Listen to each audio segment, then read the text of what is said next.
Tell me how you feel about this portion of Main Street.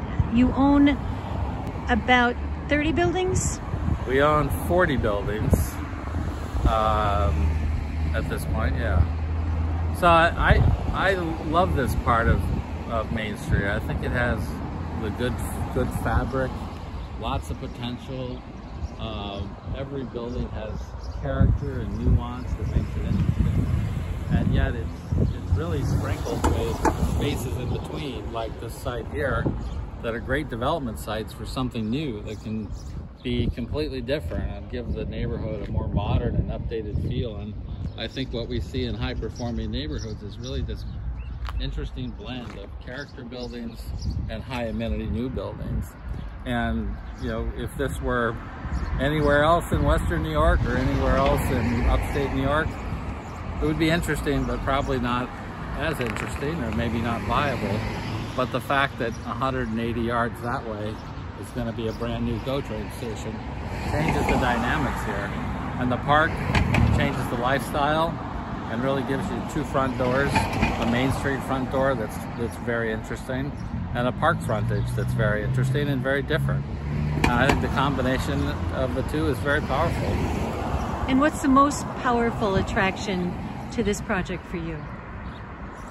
Well, it's not about any building, and it's really about imagining a new community and imagining how we play a role in taking a community of really historic significance and making it relevant and maybe future-proofing it so that it's part of the future economy, and that there's not just places to live and nice amenities and park frontage, but there are jobs and places for people to work and be self-sufficient. And this is really the tip of the connection to one of the greatest economies in the world right now in Toronto.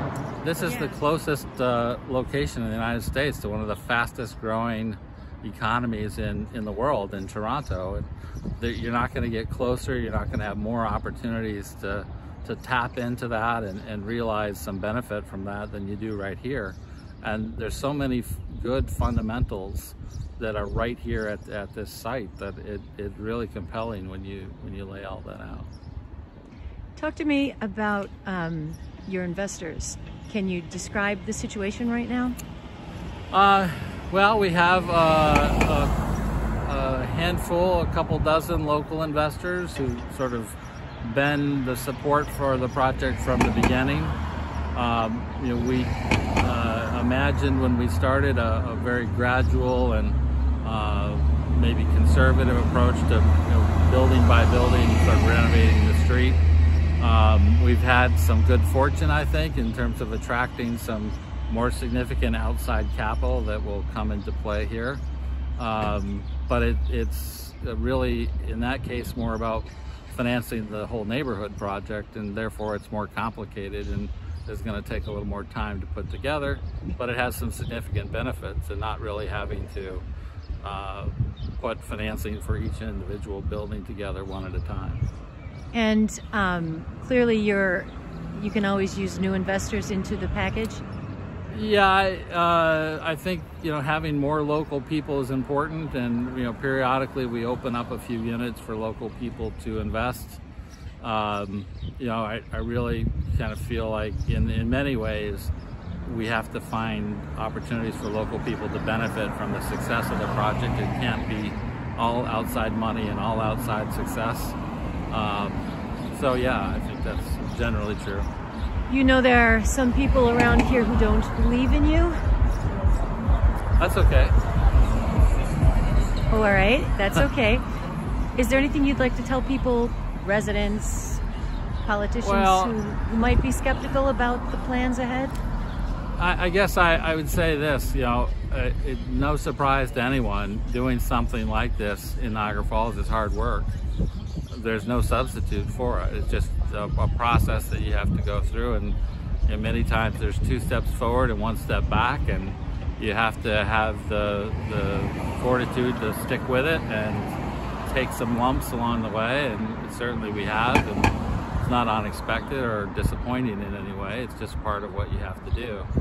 It's also complicated, so it is not easy answers. If there were easy answers, many people would have already figured this out. So we just have to stick with it, keep working hard, finding people who see the opportunity, and make one step forward at a time, and be diligent about it. Yardstick. On a foot-long yardstick. Sorry. On a foot-long yardstick. This is a trick question. Measuring from 1 to 12, where are you now in the project? We're at the very beginning. Very beginning. Yeah, it's funny. We've had some delays. You know, a lot of things that were out of our control.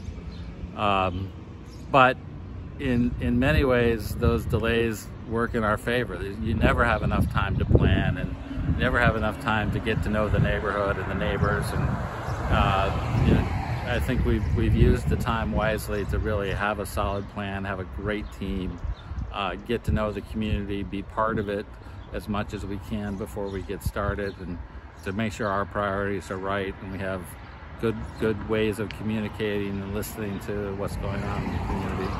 So I think we're really at the beginning. I've always said this was going to be at least 15 years to really recapture the neighborhood, and wow. You know, we're really starting year 2. So I think in your yardstick, maybe we're in the first few inches. More to come for sure. And what is your truth about this thing? What do you tell yourself? Well, you know, I think I've sort of mentioned this already. We have a responsibility, not just to the architecture and the buildings, but to the people who've lived here their whole lives. We're not from here. This is not our home. We didn't shop in these buildings when they were retail stores like many people who lived here. But there's a culture and a tradition and a respect for this neighborhood that we have to carry forward, and we take that seriously. And we can't be the only ones to benefit when that happens. So that means, you know, as you go blocks in from Main Street, you know, these neighborhoods are really challenged, and you can't ignore that. You have to be mindful of the needs and the solutions that are going to matter to those people who live nearby.